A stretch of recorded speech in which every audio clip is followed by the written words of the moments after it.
adalah suatu organisasi yang berkekuasaan, yang berdaulat dengan tata pemerintahan yang melaksanakan suatu tata tertib atas orang-orang di dalam suatu negara tertentu.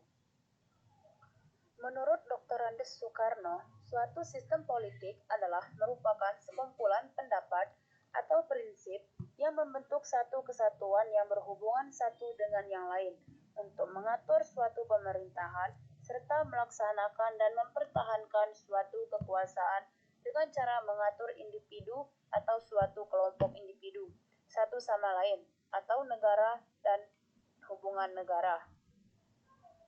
Demokrasi adalah suatu bentuk pemerintahan di mana semua warga negaranya memiliki hak setara dalam pengambilan keputusan yang dapat mengubah hidup mereka. Sedangkan non-demokrasi adalah sistem pemerintahan oleh individu atau sekelompok kecil orang, tidak semua orang. Negara modern adalah suatu institusi yang memiliki arsitektur rasional melalui pembentukan struktur penataan yang rasional, di mana salah satu perkembangan penting yang pertama adalah terjadinya sentralisasi kekuasaan dengan menghancurkan otonomi dari komunitas-komunitas lokal pada masa pra-negara modern. Baiklah, di sini saya akan melanjutkan materi yang selanjutnya, yaitu konsep negara demokrasi. Konsep negara demokrasi merupakan bentuk pemerintahan yang bersandarkan dari kedaulatan rakyat atau kekuasaan dasarnya pada pilihan rakyat dengan melalui mekanisme pemilihan umum atau pemilu. Negara modern. Negara didirikan dengan maksud menjadi wilayah yang mampu memberikan kepastian batasan legal pada suatu masyarakat. Perubahan zaman menjadikan negara di dunia mengalami perubahan-perubahan. Perubahan yang terjadi pada hakikatnya merupakan tindak lanjut dari perubahan struktur masyarakat dan pengembangan ilmu pengetahuan dan teknologi. Klasifikasi negara modern berdasarkan cara pemilihan para penguasa menurut Maurice Duperger. Yang pertama, negara dengan sistem pemilihan bebas. Seperti negara Inggris, Amerika Serikat, dan Prancis, di mana para pegawai negeri sama sekali berdiri di luar propaganda pemilihan. Menjauhkan tindakan-tindakan yang bersifat membatasi kemerdekaan oposisi, dan menjauhkan semua akal atau pikiran yang tidak senonoh untuk membatasi hasil pemilihan. Yang kedua, negara dengan sistem pemilihan yang terpimpin. Seperti negara Balkan, di mana ada tekanan dari pemerintah atas para calon dan para penyokong pihak oposisi, ada pembatasan terhadap propaganda pihak oposisi. Ada ketakutan akan tindakan-tindakan pembalasan dari pihak pemerintah, sehingga mengurangkan arti pemilihan. Tetapi tetap ada kemungkinan bagi pihak oposisi untuk memajukan calon-calon dan mengumpulkan suara. Yang ketiga, negara dengan sistem pemilihan secara plebisit, di mana calon satu-satunya yang resmi kedudukannya menunjukkan diri ke hadapan para pemilih, yang hanya mempunyai kesempatan untuk menyetem belangko atau tidak turut memberikan suara. Yang keempat, negara-negara yang tidak mengadakan pemilihan. Ini seperti pernah terjadi di Spanyol dan Tiongkok, di mana para penguasa dipilih menurut cara-cara autokratis belaka. Selanjutnya ialah non-demokrasi.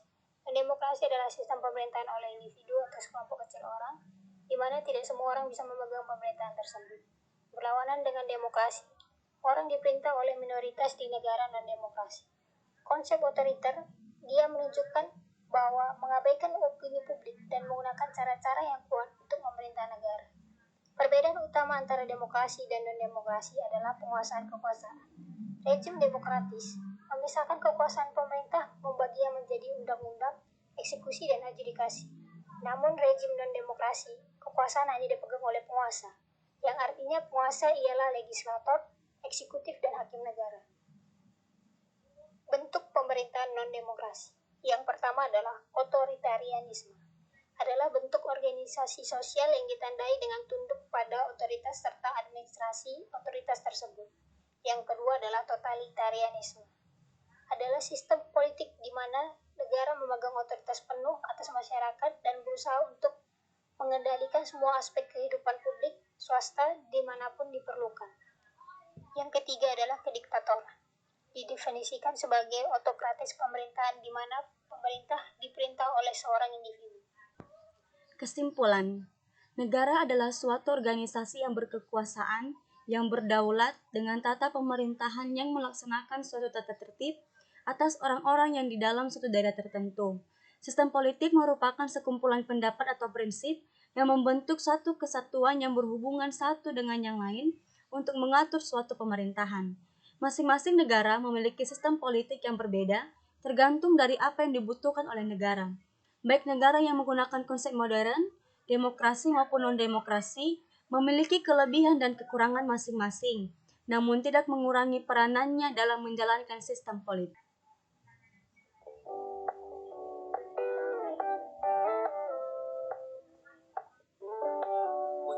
Keep it low key, keep it softly spoken, with no strings tying you to me. I'm happy in your company.